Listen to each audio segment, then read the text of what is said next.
नमस्कार दोस्तों, आप सभी के study for UPSC PCS channel में स्वागत है। आज हम लोग करंट अफेयर के एमसीक्यू करने वाले हैं। आपका अभी जो एग्ज़ाम संभावित तिथि बताया जा रहा है वो है 13 दिसंबर 2024 ईस्वी। 13 दिसंबर 2024 लिखा हुआ है। आपको मैं यही सजेस्ट करूँगा, संभावित तिथि लिखा हुआ है 13 दिसंबर। उसके हिसाब से अगर आप तैयारी करेंगे तो आपको कम से कम नवंबर तक का करंट अफेयर पढ़ के जाना है। नवंबर का मतलब ये नहीं कि पूरा नवंबर तक का, लेकिन बल्कि 31 अक्टूबर और 1 नवंबर तक का करंट अफेयर पढ़ के ज़रूर ही जाइएगा एग्ज़ाम में। देखिए, कभी रिस्क नहीं लेना चाहिए करंट को लेकर, क्योंकि 33 से 35 तक के करीब में सवाल आते हैं। इसमें से 33 से 35 क्वेश्चंस, जिसमें से अगर आपके 25 प्लस सही हो जाते हैं तो पीटी पास करने के लिए आपको अच्छा खासा वेटेज करंट अफेयर से मिल जाता है। न्यूज़पेपर डिस्कशन का करंट अफेयर मैं ही केवल बीपीएससी के रिगार्डिंग करवा रहा हूं, जिसमें स्टेटमेंट आधारित और वन लाइनर फैक्ट्स आधारित शानदार करंट के एमसीक्यू होते हैं। इससे पहले के भी वीडियो आपको मिल जाएगा और ये वीडियो आज देखिएगा, और जब ये वीडियो एंड होगा उसको 2-3 दिन बाद मैं इसका पीडीएफ पोस्ट कर देता हूँ study for UPSC PCS Telegram channel पर। ओके, जो लोग 71 देंगे सितंबर में, जो बीपीएससी का ट्रेडिशन था भाई एग्ज़ाम लेने का, उसके हिसाब से उनको भी अब करंट अफेयर पढ़ना चाहिए, अच्छे से पढ़ना चाहिए। शुरू करते हैं, देखेंगे पहले से लेकर जितने तक हो सकेंगे सवाल को करेंगे प्रैक्टिस, और उसके पश्चात से फिर नेक्स्ट वीडियो जो है वो करंट अफेयर का कल परसों में आपको मिल जाएगा। ओके, देखिए पहला क्वेश्चन क्या है। आज मैं आपको एक चीज़ ज़रूर बोलूँगा कि जब भी मैं क्वेश्चन दिखाता हूँ आपको, एक बार वीडियो रोक करके उसको अटेम्प्ट करने की कोशिश ज़रूर कीजिएगा। इसमें जुलाई 2024 के 31 जुलाई तक का करंट अफेयर है। इससे पहले का मैं करवा चुका हूं, 31 जुलाई तक का इसमें आपको करंट मिलेगा। प्लास्टिक प्रदूषण और पर्यावरण के दृष्टि से टिकाऊ प्लास्टिक व्यापार पर संवाद, क्या कहा जाता है इसको? Dialogue on plastic pollution and environmentally sustainable plastic trade किससे संबंधित है? हाल ही में न्यूज़पेपर में चर्चा में था। ये किससे संबंधित है ये आपसे पूछा गया है। इसका आंसर हो जाएगा वर्ल्ड ट्रेड ऑर्गेनाइजेशन जो है, इसी संबंधित है। इसी को लेकर वर्ल्ड ट्रेड ऑर्गेनाइजेशन एक संवाद आयोजित किया था, जिसका क्या नाम था? तो dialogue on plastic pollution and environmentally sustainable plastic trade. ये WTO से संबंधित है। इसका आंसर हो जाएगा बी। अगला सवाल है, TEPA किस क्षेत्र से संबंधित है? TEPA समझौता हाल ही में किया गया था। मैं आपको थोड़ा सा हिंट दे देता हूँ कि भारत और एक छोटा सा संगठन है जिसमें कुछ देश शामिल हैं, इनके बीच में TEPA समझौता को साइन किया गया था। मैंने 2 या 3 बार उस संगठन के बारे में आपको पढ़ाया। छोटे छोटे यूरोप के बहुत ही खूबसूरत से देश हैं, और ये किस क्षेत्र से संबंधित है? तो TEPA क्या होगा? तो इसका आंसर हो जाएगा, यह आर्थिक सहयोग से संबंधित से समझौता है। It is an economical cooperation agreement है। किसके किसके बीच में है? तो ज़रा वो भी देखते हैं। और TEPA का फुल फॉर्म क्या है? इसका फुल फॉर्म है ट्रेड एंड इकोनॉमिक पार्टनरशिप, यानी कि व्यापार और आर्थिक साझेदारी समझौता। यही इसका फुल फॉर्म है, trade and economic partnership agreement, व्यापार और आर्थिक साझेदारी समझौता। यूरोपीय मुक्त व्यापार संघ, जिसको EFTA कहा जाता है, यूरोपियन फ्री ट्रेड एसोसिएशन, और भारत सरकार, इसके बीच में पिछले जुलाई में, इसी जुलाई में एक एग्रीमेंट साइन किया गया, जिसको बहुत ही ज़्यादा महत्वपूर्ण एग्रीमेंट माना जाता है, क्योंकि भारत ने यूरोप के सबसे समृद्ध ब्लॉक के साथ में एक फ्री ट्रेड जैसा एग्रीमेंट साइन किया है। 10 मार्च 2024 को भारत के मंत्रियों द्वारा इसको साइन किया गया था। और इसमें कौन कौन से देश शामिल हैं EFTA में, जिसको क्या कहा जाता है? European free trade association. European free trade association, इसमें 4 देश शामिल हैं जो मैंने करवाया था उस समय में। आइसलैंड, लिंचेस्टाइन नाम है इस देश का, लिंचेस्टाइन नाम है। बहुत ही खूबसूरत सा छोटा सा देश है, इतना बड़ा बस देश है, ये डॉट के बराबर अगर वर्ल्ड मैप पर देखेंगे तो। नॉर्वे और स्विट्जरलैंड, ये 4 देश हैं जो EFTA के सदस्य हैं। और इसी संगठन के साथ में भारत सरकार ने इसी वर्ष में मार्च में एक समझौता पर वार्तालाप शुरू की थी, और उसको बाद में साइन कर लिया गया एक फ्री ट्रेड एग्रीमेंट, जिसका नाम है ट्रेड एंड, देखिए क्या नाम बोला था मैंने? TEPA, trade and economic partnership agreement. कभी भूलना नहीं मत इसको गुरु, बहुत इंपॉर्टेंट है ये। यूरोपीय संघ का खुला समुद्री सहायता गलियारा निम्नलिखित के बीच फैला हुआ है। European union's open maritime aid corridor will be stretched between, किसके किसके बीच में है? 17 का आंसर क्या हो? साइप्रस से अबू धाबी, ग्रीस से गाजा दूसरा ऑप्शन है, तीसरा है साइप्रस से गाजा, और चौथा है लंदन से गाजा। किसके बीच में यूरोपियन यूनियन ने मैरीटाइम एड कॉरिडोर, यानी कि सहायता पहुंचाने को लेकर एक कॉरिडोर का निर्माण किया था जिससे सहायता आसानी से गजा पट्टी तक पहुंचाया जा सके। चर्चा में था। आपने भी रोज़ ही गजा का न्यूज़ सुनते होंगे कि इसको मार दिया, उसको मार दिया। बताइए अब ज़रा, एग्ज़ाम में एक छोटा सा सवाल आपसे पूछा जाएगा, ज़रा इसका उत्तर बताइए क्या हो जाएगा। इसका आंसर क्या हो जाएगा? इसका आंसर हो जाएगा सी, यानी कि साइप्रस से गजा तक का एक कॉरिडोर बनाया गया था यूरोपियन यूनियन का। कॉरिडोर का मतलब ये थोड़ी ना दीवार खड़ा कर दिया।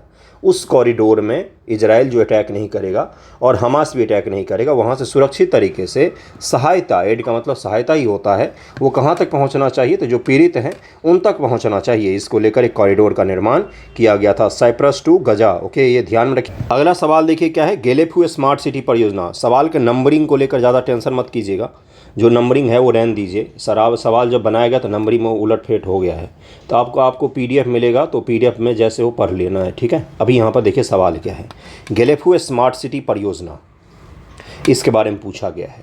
बहुत इंपॉर्टेंट है, मैंने पढ़ाया था। यह भूटान का सड़क मार्ग विस्तार है। भूटान का सड़क मार्ग का विस्तार है क्या ये? दक्षिण और दक्षिण पूर्व एशिया के बीच एक आर्थिक गलियारा होगा ये।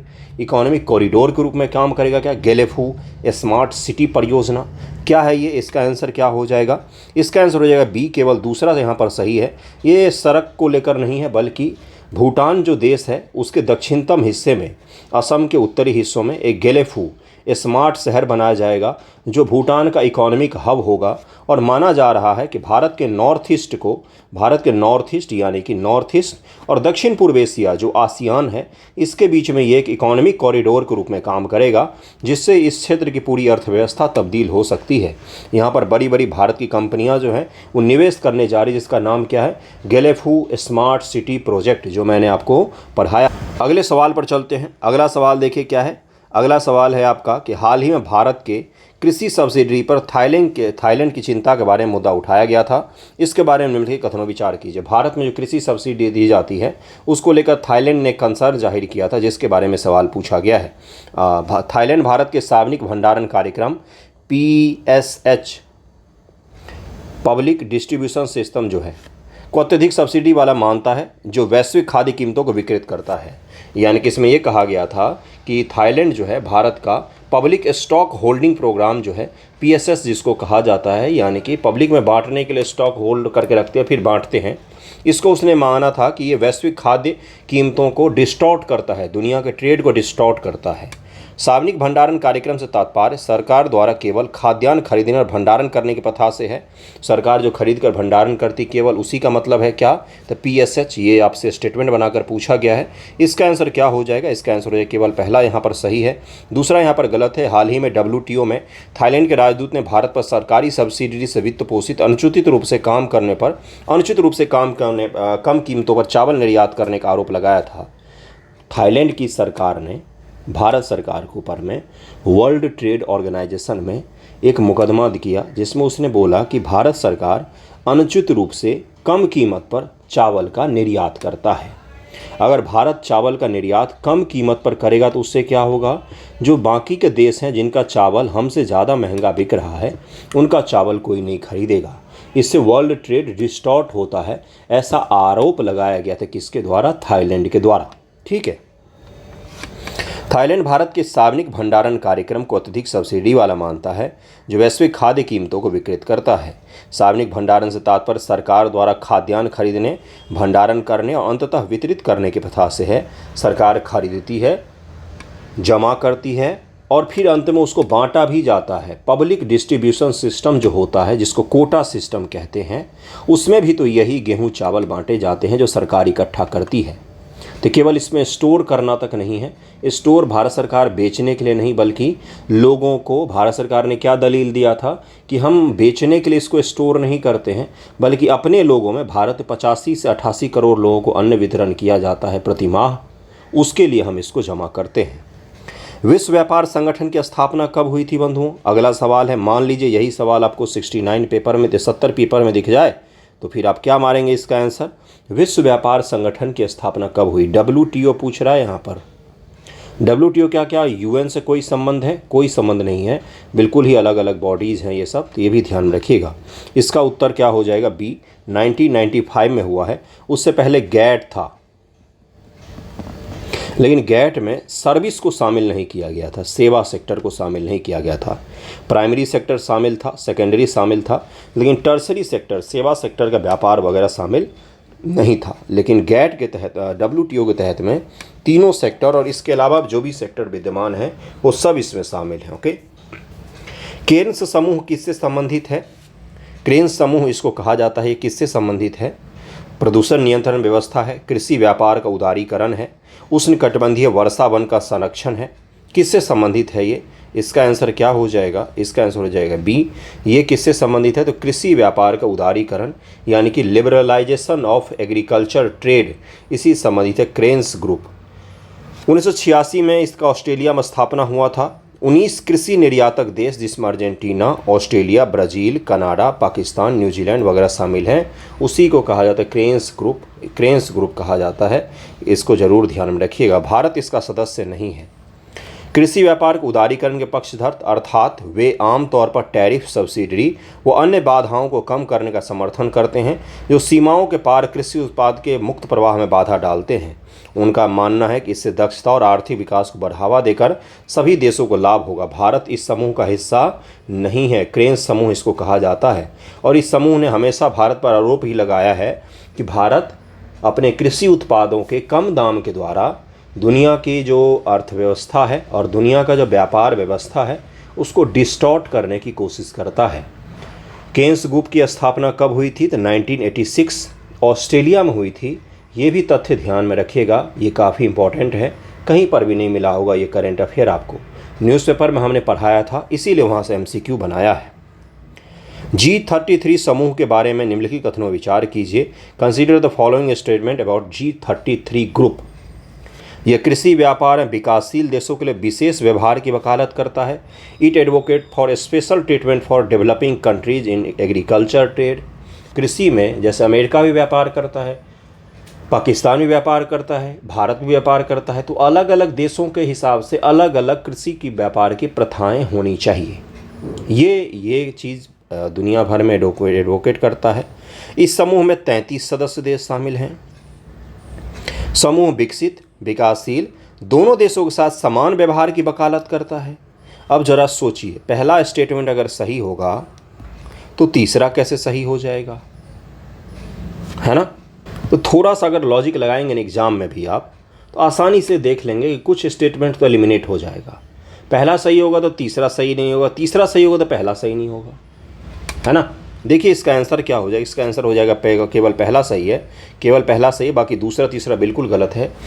ग्रुप 33 यानी कि G33 भी उसको कहा जाता है। इसका मकसद ही है कि विकासशील यानी कि डेवलपिंग और डेवलप कंट्री के बीच में अलग अलग व्यवहार होना चाहिए वर्ल्ड ट्रेड के दृष्टिकोण से। लेकिन ग्रुप ऑफ 13 नाम है, तो क्या इसमें 33 सदस्य ही होंगे क्या? नहीं, इसके मूल संस्थापक तो 33 सदस्य थे, लेकिन वर्तमान में इसके 44 सदस्य हैं। जैसे G20, तो क्या इसके 20 सदस्य हैं क्या? मुझे बताइएगा। अगर देशों को हम गिनने जाएंगे तो 20 से ज़्यादा सदस्य हो जाएंगे, है ना? इसका आंसर क्या हो जाएगा? केवल 1 सही है, दूसरा तीसरा दोनों गलत है। 2003 कैनकन मंत्री स्तरीय सम्मेलन से पहले सदस्य मूलतः 33 विकासशील देश थे, वर्तमान में 48 है, जिनमें भारत, चीन, क्यूबा सब शामिल हैं।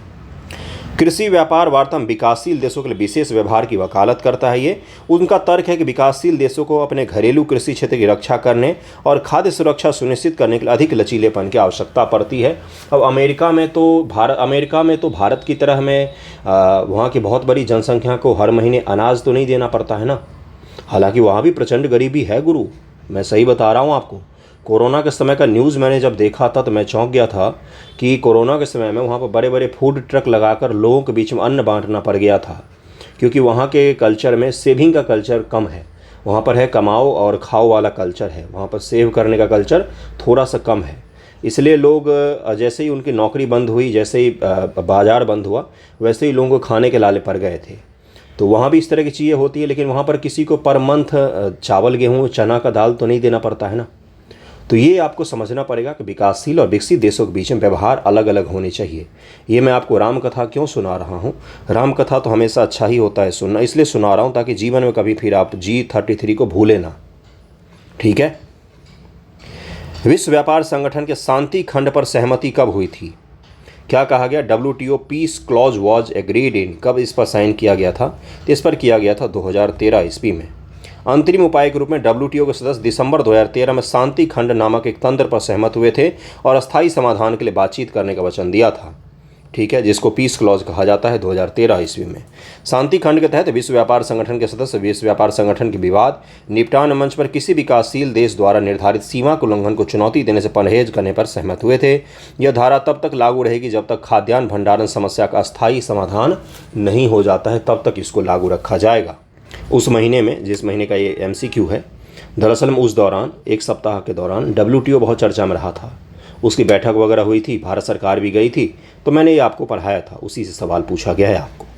हाल ही में भारत के पहले अंडर वाटर मेट्रो रूट का अनावरण कहाँ पर किया गया है? देखिए, वाटर पर चलने वाला मेट्रो ये है आपका केरल में, जहाँ पर जिस प्रकार से दिल्ली मेट्रो में आप 5-5 मिनट में मेट्रो गाड़ी आती रहती है, उसी प्रकार से चेन्नई में क्या है, चेन्नई नहीं, केरल में कुछ विशेष जगह है जहाँ पर वाटर मेट्रो चलता है। 5-5, 10-10 मिनट पर नावें आती रहती हैं और उसमें आप बैठकर आराम से टिकट लेकर यात्रा कर सकते हैं। लेकिन वो हो गया वाटर का मेट्रो। ये पूछा गया है अंडर वाटर मेट्रो, वाटर के अंदर से चलने वाला मेट्रो रूट कहाँ पर अनावरण किया गया है? इसका आंसर क्या हो जाएगा? C, कोलकाता में किया गया है। कोलकाता में एक नदी बहती है, हुगली नदी के इस तरफ हावड़ा है और इस तरफ आपको मेन कोलकाता सिटी दिखेगा। तो इस तरफ से उस तरफ जाना बड़ा ही कठिन होता था, या तो हावड़ा ब्रिज से आप पार कर सकते हैं। इस कारण से मेट्रो की कनेक्टिविटी दोनों साइड नहीं हो पाई थी। लेकिन हाल ही में इंजीनियरिंग का अद्भुत नमूना पेश हुआ जब नदी के अंदर से मेट्रो बनाया गया वहाँ पर, है ना। तो इसी को क्या कहा जाता है? Under water metro route. Kolkata में इसका अनावरण किया गया है, ये भी ध्यान में रखिएगा, ये काफ़ी महत्वपूर्ण है आपके लिए। हाल ही में संगीत नाटक अकादमी पुरस्कार प्रदान किया गया, उसके बारे में निम्नलिखित कथनों विचार कीजिए। संगीत नाटक अकादमी पुरस्कार 2022 के लिए संगीत नाटक अकादमी फेलो पुरस्कार 7 कलाकारों को दिए गए हैं। 97 कलाकारों को संगीत नाटक अकादमी पुरस्कार प्राप्त हुआ है। तो उपरोक्त में से कौन सा सही होगा ये बताना है आपको। 1, 2 सारे, तो इसका आंसर हो जाए केवल पहला सही है यहाँ पर, दूसरा गलत दिया हुआ है। 94 कलाकारों को संगीत नाटक अकादमी पुरस्कार प्राप्त हुआ है आज तक, मात्र 94 लोग। अगला सवाल है, हाल ही में NAEUV चर्चा में रहा था, ये शब्दावली से पूछा गया एक छोटा सा सवाल। ये क्या है? तो एक सेमीकंडक्टर चिप मशीन है जो काफ़ी ज़्यादा चर्चा में रहा था, इसको लेकर विवाद भी हुए थे। इसको क्या कहा है? था हाई NAEUV। ये एक सेमीकंडक्टर चिप मशीन है जो काफ़ी ज़्यादा चर्चा में रहा था। अगला सवाल है, कॉर्बेट राष्ट्रीय उद्यान के बारे में आपसे एक सवाल पूछा गया है। इसे लुप्तप्राय बंगाल बाघ की रक्षा के लिए 1936 में हैली राष्ट्रीय उद्यान के रूप में स्थापित किया गया था। इसका नाम हैली राष्ट्रीय उद्यान रखा गया था क्या? यह भारत का पहला वन्यजीव अभयारण्य था। बाघों के अलावा कॉर्बेट में तेंदुए, जंगली बिल्लियां, भौंकने वाले हिरन, चित्तीदार हिरन, सांभर हिरन, सुस्ती आदि भी पाए जाते हैं। ये सवाल आपसे पूछा गया। 3 कथन है यहाँ पर, इंग्लिश में भी लिखा हुआ है, इंग्लिश हिंदी थोड़ा सा ऊपर नीचे है, लेकिन आप सही कर लेंगे। कौन सा कथन गलत है ये आपसे पूछा गया है। इसका आंसर क्या हो जाएगा? उपरोक्त में से कोई सा भी गलत नहीं है, सारे के सारे सही हैं। एक बार इसको फिर से देख लीजिए। यह भारत का पहला वन्यजीव अभयारण्य है। 1936 में इसको लुप्तप्राय बंगाल के बाघ जो होते, बंगाल टाइगर जिनको कहा जाता है, बंगाल टाइगर के लिए हैली राष्ट्रीय उद्यान के रूप में इसको स्थापित किया गया था। बाद में एक बहुत ही फेमस शिकारी जिम कॉर्बेट के नाम पर इसका नाम जिम कॉर्बेट कर दिया गया था। जिम कॉर्बेट राष्ट्रीय उद्यान कहा गया था। इन्होंने शिकार के द्वारा नुकसान नहीं पहुंचाए बल्कि मानवों की रक्षा की थी, इसीलिए इनको बड़ा ही अच्छा शिकारी माना जाता है, जिम कॉर्बेट साहब को। जिम कॉर्बेट जो हैं उनके नाम पर जिम कॉर्बेट राष्ट्रीय उद्यान उसका नाम रखा गया, जो उत्तराखंड राज्य में स्थित है। यहाँ पर भौंकने वाले हिरन जो इस तरह का आवाज़ निकालते जैसे लगेगा आपको भौंक रहा है, चित्तीदार हिरन, सांभर हिरन और सुस्ती आदि भी पाए जाते हैं। एक बार UPSC ने एक सवाल पूछा था कि शेर पूछ बंदर के बारे में पूछा था। शेर पूछ बंदर, एक मिनट पेन चल नहीं रहा। शेर पूछ बंदर के बारे में पूछा था, जो कहाँ पर पाया जाता है ये पूछा गया था। तो पश्चिमी घाट में पाए जाते हैं। तो ये NCERT का फैक्ट है। जो नेशनल पार्क होते हैं उनके कुछ विशिष्ट जानवर होते हैं, उस आधार पर वो पहचाने जाते हैं, उनको ज़रूर ध्यान में रखिएगा, उसके बारे में पूछा जाता है आपसे। जैसे बारासिंघा के लिए कौन सा नेशनल पार्क फेमस है, ये आप मुझे बताइएगा कमेंट करके। अगले वाले सवाल पर चलते हैं। अगला सवाल देखिए, उत्तराखंड का कौन सा संरक्षित क्षेत्र यूनेस्को की विश्व धरोहर स्थलों में सूचीबद्ध है? उत्तराखंड का कौन सा संरक्षित क्षेत्र है, कौन सा ऐसा संरक्षित क्षेत्र है जो यूनेस्को के विश्व धरोहर स्थलों में सूचीबद्ध है? ये पूछा गया। Which of the protected area of Uttarakhand is listed under UNESCO world heritage site? इसका आंसर हो जाएगा नंदा देवी राष्ट्रीय उद्यान। नंदा देवी राष्ट्रीय उद्यान जो है ये यूनेस्को हेरिटेज में भी शामिल है। यूनेस्को हेरिटेज में भी शामिल है। यूनेस्को हेरिटेज में भी शामिल है। यूनेस्को के तहत भारत के अलग अलग एरिया के कई सारे जो अलग अलग संरक्षित क्षेत्र हैं वो शामिल हैं। जैसे आपका सिमलीपाल हो गया, जैसे आपका कौन सा हो गया एक और, तो काजीरंगा हो गया असम का। ये सब किस में शामिल है? तो ये यूनेस्को के वर्ल्ड हेरिटेज में भी शामिल है। और जैसे कंचनजंगा है तो ये किस श्रेणी में शामिल है? कंचनजंगा तो ये शामिल है आपका मिश्रित श्रेणी में शामिल होने वाला एकमात्र स्थल है। मिश्रित है जो प्राकृतिक भी है और कल्चरल दृष्टिकोण से भी समृद्ध है। कल्चरल और नेचुरल दो प्रकार के लिस्ट होते हैं। कल्चरल लिस्ट में भी कई सारे जगह शामिल है, लेकिन कंचनजंगा एकमात्र ऐसा है जो मिश्रित श्रेणी में शामिल है भारत से यूनेस्को हेरिटेज लिस्ट में। ये भी कृपया ध्यान में रखिएगा। अगला सवाल है, भारत के अपशिष्ट प्रबंधन नियमों के बारे में निम्नलिखित कथनों विचार कीजिए। विस्तारित उत्पादक उत्तरदायित्व EPR जिसको कहा जाता है, एक्सटेंडेड प्रोड्यूसर रिस्पॉन्सिबिलिटी, जिसने प्लास्टिक को जन्म दिया उसी का ये रिस्पॉन्सिबिलिटी बनता है कि वो निपटाए। इसी को क्या कहा जाता है? Extended producer responsibility. जिम्मेदारी किसकी? तो जिसने प्लास्टिक को बनाया। यानी कि आपके घर पर पैकेज किया हुआ कोई चीज़ आ रहा है तो उसको निस्तारित करने की, उसको निपटान करने की जिम्मेदारी किसकी? तो जो पैकेज भेजा है उसकी। ठीक है। 2022 उत्पादक आयातक ब्रांड मालिकों को अपने उत्पादों के जीवन अंत निपटान की जिम्मेदारी लेने का आदेश देता है। यही क्लिष्ट हिंदी वहाँ भी मिलेगा आपको। इसका क्या है? तो the extended producer responsibility EPR 2022 mandate producer importer and brand owner to take responsibility for the end of life disposal of the product. अपने प्रोडक्ट का खुद ही वो क्या करेंगे? तो अंत तक डिस्पोजल तक उसको ले जाएंगे। ठोस अपशिष्ट प्रबंधन नियम 2016 के अंतर्गत 10 लाख या उससे अधिक जनसंख्या वाली सभी स्थानीय निकाय को 2 वर्ष के भीतर अपशिष्ट प्रसंस्करण सुविधाएं स्थापित करनी होगी। ठीक है। जो भी स्थानीय निकाय हैं उनको अपशिष्ट प्रबंधन के लिए अपना एक छोटा सा बनाना पड़ेगा सिस्टम। इसका उत्तर क्या हो जाएगा? इसका उत्तर हो जाएगा C, यानी कि दोनों के दोनों कथन बिल्कुल सही दिए हुए हैं। दोनों कथन सही दिए हुए हैं। EPR जो है ये बहुत ही इंपॉर्टेंट टॉपिक है, इसको ज़रूर ध्यान में रखिएगा। एक्सटेंडेड प्रोड्यूसर रिस्पॉन्सिबिलिटी, जिसने प्लास्टिक को भेजा उसी की रिस्पॉन्सिबिलिटी होगी उसका निपटान करने की। अगला सवाल पर चलते हैं। अगला सवाल देखिए क्या है। हाल ही में समुद्र लक्ष्मण चर्चा में था। यह अभ्यास किसके बीच में हुआ है? समुद्र लक्ष्मण ये चर्चा में रहा है अभ्यास। ये क्या है भाई? तो ये किससे रिलेटेड है? कौन कौन से देश ने इसमें भाग लिया है? छठा सवाल है, जरा इसका उत्तर बताइए। तो भारत और मलेशिया के बीच में होता है। द्विपक्षीय अभ्यास है, विशाखापत्तनम में आयोजित किया गया था। कौन सा अभ्यास भारत और मलेशिया के बीच में नहीं है? तो उदार शक्ति दिया हुआ है एक।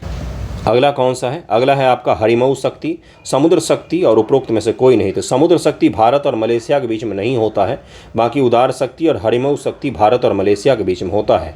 समुद्र शक्ति अभ्यास भारत और इंडोनेशिया के बीच में आयोजित किया जाता है। इंडिया और इंडोनेशिया, इंडिया से ही इंडोनेशिया शब्द निकला है। वेस्ट इंडीज में भी इंडिया है, रेड इंडियन में भी इंडिया है। क्यों है इतनी जगहों पर इंडिया?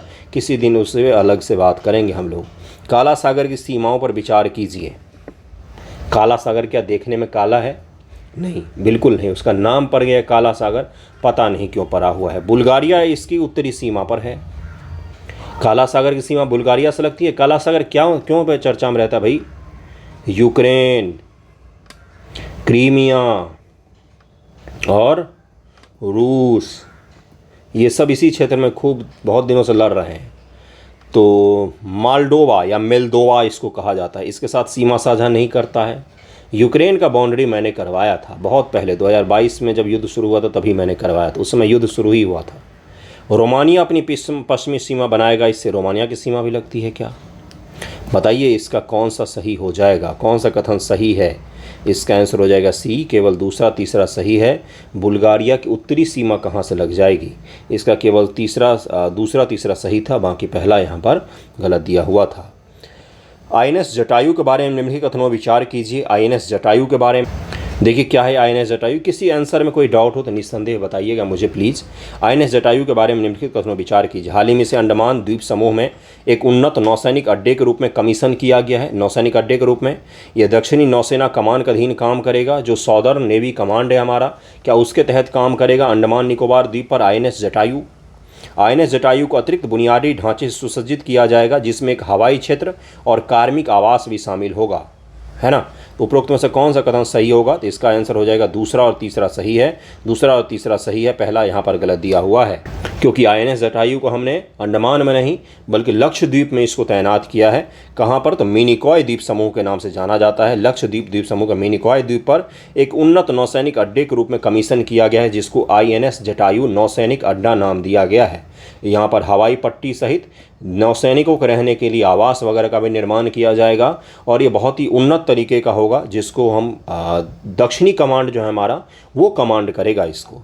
ये दक्षिणी नौसेना कमांड के प्रभारी नौसेना अधिकारी के परिचालन नियंत्रण में काम करेगा। देश में नेवी के अलग अलग कमांड बनाए गए हैं, उसी में दक्षिणी कमांड जो है कमांड होता है ना, जैसे आर्मी का भी कमांड है, जैसे आर्मी का उत्तर का कमांड अलग है, पश्चिम का अलग है, और नॉर्थ ईस्ट का कमांड अलग है। नॉर्थ ईस्ट के कमांड की ये खासियत होती है आर्मी की कि जो आर्मी के चीफ बने हैं, आर्मी के अध्यक्ष बनते हैं, थल सेना अध्यक्ष, अक्सर वही लोग बनते हैं, मतलब कि इन मोर देन 90% केस में जिन्होंने उत्तर पूर्वी कमांड के तहत में काम किया होता है, जो उत्तर पूर्व में काम करके आते हैं, अक्सर ये देखा गया है। ठीक है, मैं 100% नहीं कह रहा हूँ, लेकिन देखा गया है। तो अलग अलग कमांड होते हैं, सेना को बांटा गया है सुसज्जित तरीके से चलाने के लिए। दक्षिणी कमांड के तहत मिनिकॉय रहेगा। आपसे स्टेटमेंट बनाकर ये सवाल पूछा जा सकता है। INS जटायु जरूर ध्यान रखिएगा। INS 334 स्क्वाड्रन के बारे में निम्नलिखित कथनों विचार कीजिए। यह MH-60R हेलीकॉप्टर का पहला स्क्वाड्रन है। कुछ दिन पहले इसको बनाया गया था। यह विदेशी सैन्य बिक्री FMS अनुबंध से बाहर है। उपरोक्त में से कौन सा कथन सही होगा, ये केवल 1 सही है। यहाँ पर भारतीय नौसेना वायु स्क्वाड्रन 334 MH-60R हेलीकॉप्टर का पहला स्क्वाड्रन है, जिसे सी हॉक के नाम से भी जाना जाता है। सी हॉक, इस स्क्वाड्रन को कोच्चि के INS गरुड़ में कमीशन किया गया था। यह स्क्वाड्रन फरवरी 2020 में संयुक्त राज्य अमेरिका सरकार के साथ हस्ताक्षरित 24 विमान विदेशी सैन्य बिक्री अनुबंध का एक हिस्सा है। अमेरिका से 24 विमान लिया था, उसी को मिलाकर हमने एक स्क्वाड्रन बनाया, जिसका नाम क्या दिया गया, सी हॉक। सी हॉक MH-60R हेलीकॉप्टरों का एक स्क्वाड्रन होगा ये। इसका नाम जरूर ध्यान रखिएगा, कितना इंपॉर्टेंट महत्वपूर्ण सवाल है ये। हाल ही में एक यहाँ नया प्रशासनिक और प्रशिक्षण भवन स्थापित किया गया है। तो कहाँ पर किया गया है, हाल ही में पूछा अगला सवाल कि हाल ही में यहाँ पर मतलब कहाँ पर, इनमें से नया प्रशासनिक और प्रशिक्षण भवन स्थापित किया गया है, इनमें से कहाँ पर किया गया है बंधुओं, तो ये किया गया है रक्षा मंत्री जी राजनाथ सिंह जी गोवा के नौसेना युद्ध कॉलेज में नए प्रशासनिक और प्रशिक्षण भवन का उद्घाटन किया था। तो गोवा में जो नौसेना का युद्ध कॉलेज है, वॉर कॉलेज है नेवी का, वहीं पर उन्होंने एक एडमिनिस्ट्रेटिव और प्रशिक्षण ट्रेनिंग भवन का उद्घाटन किया था। 5 मार्च 2024 को नौसेना युद्ध कॉलेज गोवा में नए प्रशासनिक और प्रशिक्षण भवन का उद्घाटन राजनाथ सिंह जी ने किया, ये भी याद में रखिएगा। चोल नामक आधुनिक इमारत, इसका नाम क्या दिया गया था, चोल। चोल का मैंने उस दिन हिस्ट्री भी पढ़ाया था, मैंने आपको ये बताया था भारतीय इतिहास में 2 ऐसे साम्राज्य हुए हैं। एक तो हो गया चोल साम्राज्य, और एक छत्रपति शिवाजी महाराज जो हैं अपने छत्रपति शिवाजी महाराज, उनके द्वारा ये 2 ऐसे थे जिन्होंने नेवी पर काम किया। बाकी मुग़ल इतना बड़ा एम्पायर, इन्होंने नेवी पर काम नहीं किया, इन्होंने नेवी नहीं बनाया, जबकि उस समय की ज़रूरत थी। लेकिन छत्रपति शिवाजी महाराज ने बनाया और चोलों ने बनाया था। चोलों की नौसेना बहुत सशक्त नौसेना थी, इंडोनेशिया तक पर वो अटैक करते थे और वहाँ पर कब्जा भी किया हुआ था। तो इसीलिए चोल नाम दिया गया इसको। ये जो प्रशासनिक और ट्रेनिंग भवन है, इसको चोल नाम दिया गया। गोवा के वॉर कॉलेज जो नेवी का है, वहाँ पर बनाया गया। भारत के चोल वंश के शक्तिशाली समुद्री साम्राज्य को श्रद्धांजलि देती है। अपने संबोधन रक्षा मंत्री ने विश्व स्तरीय अत्याधुनिक प्रशिक्षण सुविधा बनाने के लिए नौसेना की सराहना की, जो दुनिया के समुद्री शक्तियों के बीच भारत के कद के अनुरूप है। इसके लिए भी उन्होंने सराहना की है। चोल नामक भवन है। असम में मुस्लिम विवाह नियमों के बारे में निम्नलिखित कथनों विचार कीजिए। असम में बहुत ज़्यादा चर्चा में था, ये सवाल लेस इंपॉर्टेंट है, नहीं के बराबर में पूछेगा, फिर भी एक बार कर लीजिए। हाल ही में राज्य सरकार ने असम निरसन अध्यादेश 2024 को मंजूरी दे दी। इस निर्णय से मुस्लिम विवाह या तलाक केवल विशेष विवाह अधिनियम 1954 के माध्यम से ही हो सकेगा। मैंने आपको बताया था कि विशेष विवाह अधिनियम अंतर धार्मिक विवाहों के लिए, यानी कि एक धर्म के लोग अगर दूसरे धर्म में विवाह करना चाहते हैं या एक जाति के लोग दूसरे जाति में विवाह करना चाहते हैं, या कोई आदमी हिंदू मैरिज एक्ट के तहत में अपने विवाह को रजिस्टर नहीं करना चाहता है लेकिन फिर भी उसको विवाह रजिस्टर करना है, तो विशेष विवाह अधिनियम 1954 के तहत में वो क्या कर सकता है, रजिस्टर कर सकता है। ठीक है। उपरोक्त में से कौन सा कथन सही है? तो इसका आंसर हो जाएगा सी। दोनों स्टेटमेंट यहाँ पर सही है। वहाँ पर चूंकि बाल्यावस्था में मुस्लिमों में, असम में खासतौर से ये समस्या देखी गई कि लड़कियों की शादी हो जाती थी, जिससे छोटी बच्चियाँ होती हैं, उनका कम उम्र में शादी से उनका शारीरिक शोषण होता है। इस चीज़ को रोकने के लिए असम सरकार ने वहाँ पर जो असम निरसन अध्यादेश लाया और जिसके द्वारा ये अनिवार्य कर दिया कि मुस्लिम मैरिज अब केवल और केवल स्पेशल मैरिज एक्ट 1954 के तहत ही रजिस्टर्ड होगा। हालांकि कई सारे लोगों ने इसको धार्मिक स्वतंत्रता पर प्रहार भी माना था, लेकिन हमें केवल करेंट अफेयर यहाँ पर पढ़ना है। असम यह अधिनियम देखिए क्या है, असम मुस्लिम विवाह और तलाक पंजीकरण अधिनियम 1935। यह अधिनियम 1935 से लागू मुस्लिम पर्सनल लॉ के अनुरूप है। यह अधिनियम मुस्लिम विवाह और तलाक के पंजीकरण की प्रक्रिया का निर्धारण करता है। 2010 में एक संशोधन द्वारा मूल अधिनियम में स्वैच्छिक शब्द को अनिवार्य से प्रतिस्थापित कर दिया गया था, जिससे असम राज्य मुस्लिम विवाह और तलाक का पंजीकरण अनिवार्य हो गया। यह अधिनियम राज्य को किसी भी व्यक्ति जो मुस्लिम हो को विवाह तलाक पंजीकृत करने के लिए लाइसेंस देने का अधिकार देता है, जिससे मुस्लिम रजिस्ट्रार को लोक सेवक माना जाएगा। इस विवाह तलाक के आवेदन रजिस्ट्रार के समक्ष प्रस्तुत करने की प्रक्रिया और उनके पंजीकरण की प्रक्रिया वगैरह भी बताई गई है। तो इसका आंसर हो जाएगा सी। दोनों कथन यहाँ पर सही है। 31 मिनट का वीडियो हो गया है। कई सारे क्वेश्चन मैंने आपको कंप्लीट करवा दिए। बाकी क्वेश्चन मैं अगले वीडियो में आपको करवा दूंगा। Thank you so much. I hope आपको अच्छा लगा होगा क्वेश्चन। काफ़ी अच्छे क्वेश्चन हैं, मैंने खुद बनाए हैं। किसी क्वेश्चन में कुछ एरर हो तो मुझे ज़रूर बताइएगा। ठीक है। थैंक यू सो मच आप सभी का।